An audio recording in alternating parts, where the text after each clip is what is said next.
Family है यहाँ पर। अंकल, आपका नाम क्या है? सक्सेना, जे सक्सेना। ये आपकी बेटी बहू कौन लोग? 2 बेटियां, ये वाइफ है मेरी। तो ये जो घटना है इसके बारे में तो आप भी जानते ही होंगे, पूरा देश जान रहा है कि आज एक इंसिडेंट थोड़ी है, अभी मेरठ का केस था। हाँ, और ड्रम में डाल के, और कितने इंसिडेंट्स हो रहे हैं आजकल। हाँ, तो बिल्कुल।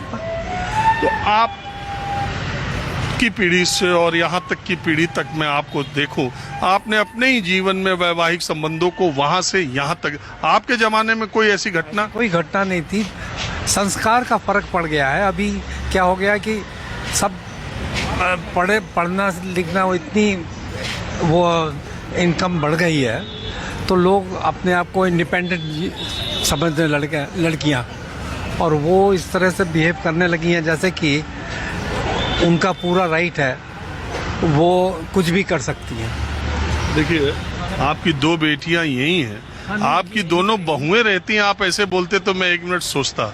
आप अपनी बेटियों के सामने ऐसा बोल रहे हैं? बेटियों के सामने बोल रहा हूँ, बेटियां हमारी, तो उनका संस्कार सही है। आजकल का जो ट्रेंड है, ये सब दोनों अच्छे पोस्ट में है,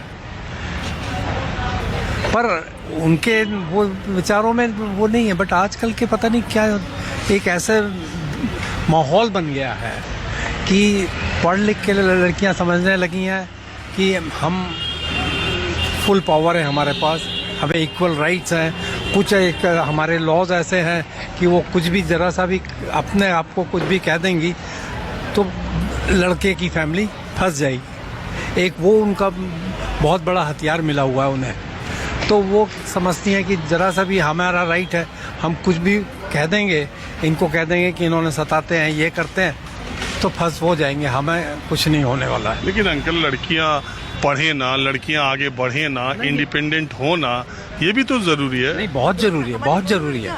मतलब पीएचडी है, ये पीएचडी है, वो भी एमसीए एमसी में ये एमसीए करा उसने भी, इंटरनेशनल कंपनी में अच्छी पोस्ट पर है, सब कुछ कर रही है। हमारे बच्चे इन लॉज के साथ रहते हैं, बिल्कुल उनके कहने से चलते हैं।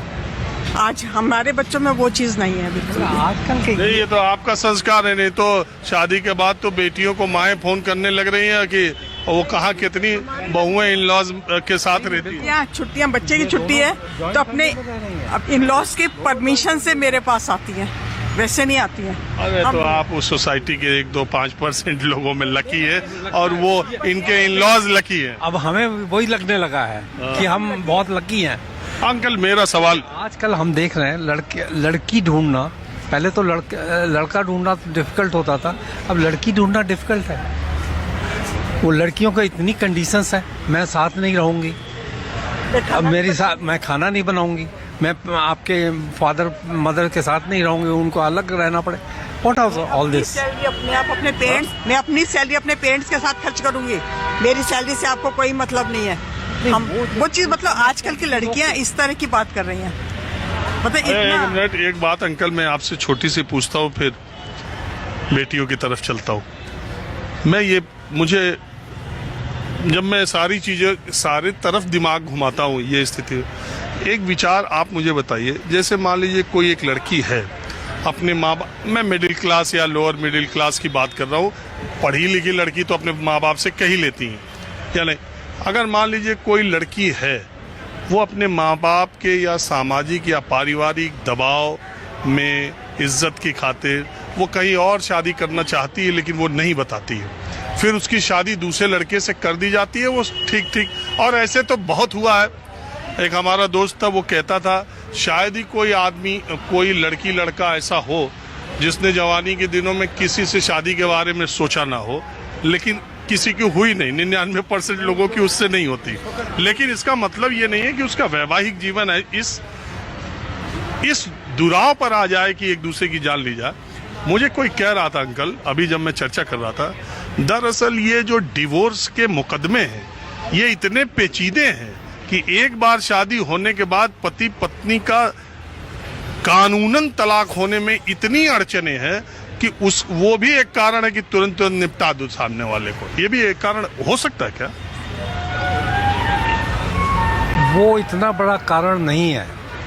कारण ये है कि वो जो इस इंसिडेंट जो है कि उसका कोई अपना वो था पहले का, पर पेरेंट्स का प्रेशर था, ये शादी हुई। लेकिन पेरेंट्स तो कह रहे हैं हमने पूछ के की थी और पूरा ये लोग घूम फिर रहे थे। नहीं तो पर हनीमून स्टेज पे ये स्टेज आ गई, मतलब कि पहले से था कुछ।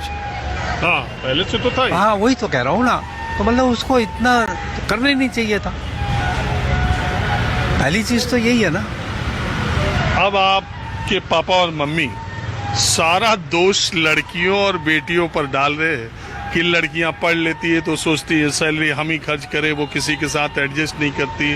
और नहीं भाई, जनरल ये बहुत कॉमन बात है, मतलब कि तो हम जानना चाह रहे हैं, आप दोनों पढ़ी लिखी हैं, ऑफिसेज में काम करती हैं, आपकी रीडिंग क्या है कि इस तरह की घटनाएं समाज में सुनने को ज्यादा मिल रही? हस्बैंड वाइफ को मार दे रहा है शादी होने के बाद, वाइफ मरवा दे रही है, अभी हनीमून पे गई और मरवा दी, अभी मुस्कान ने उसको कटवा के ड्रम में डाल दिया अपने हस्बैंड। मेरे ख्याल से जितना ज़्यादा हम पढ़ लिख रहे हैं, लोगों में उतनी एक्सपेक्टेशन ज़्यादा हो रही हैं कि हम अगर इतना कर लिया। पहले जो था कि पेरेंट्स ने कह दिया जैसा आपकी सिचुएशन है आप उसी में ढल जाते थे। अब एक बड़ी उम्र में आके वो फैसले खुद ले रहे हैं, तो उनका एक माइंडसेट बन चुका है, तो उसमें भी वो चाहते हैं कि कुछ एक्सपेक्ट करते हैं। तो जब एक्सपेक्टेशंस नहीं होती हैं एक टाइम के बाद, और इतनी फास्ट हो गई है लाइफ कि बोरियत उनको ज़्यादा होने लगी है मेरे ख्याल से, जहाँ तक लगता है। तो साथ में रहना, कंपैटिबिलिटी इश्यूज ज़्यादा बढ़ गए हैं लोगों में। तो ये तो अभी नई नई शादी हुई थी, 10-12 दिन में क्या ऐसा हो जाएगा डिफरेंस? आप अच्छे से शादी करके आ रही हो खुशी से, और पहले से आप मर्डर का प्लानिंग कर रही हो हस्बैंड का। ये मामला नहीं समझ में आया ना। शादी के 2-4-6 साल बाद खटपट हो जाए, डिवोर्स हो जाए, या भावावेश में आके कोई घटना घट जाए तो ठीक है। आप हनीमून के लिए जा रहे हो और उधर से आपके हस्बैंड का डेड बॉडी आ रही है। प्लानिंग हो सकती है ना। हाँ? कि प्रॉपर्टी हथियाने का चक्कर भी होता है आजकल, वो भी चक्कर है। उसमें तो लग रहा है आज